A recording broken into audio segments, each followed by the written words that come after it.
Welcome to our tutorial on creating Fillable PDF forms. In this video, we'll explore what Fillable PDF forms are, their importance, and the various uses they serve in business and personal applications. Before we dive in, let's look at the tools you'll need.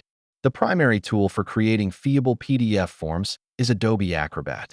Ensure you have the latest version for all features. Now, let's create our form. Open Adobe Acrobat and select Create PDF. Choose a blank page or an existing document that you want to convert into a fillable form. Next, it's time to add form fields.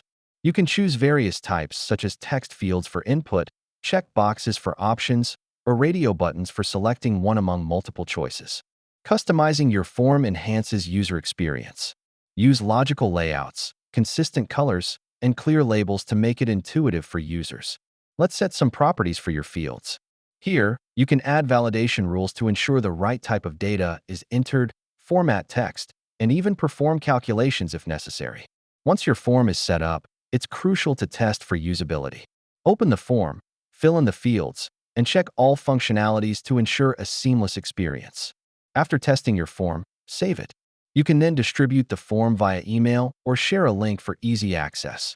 Be aware of common mistakes such as overcrowding your form, neglecting validation, and not testing it thoroughly. Avoid these pitfalls for a smoother process. Congratulations! You now have the tools to create your own Fillable PDF forms. So, go ahead and get started. Your forms await.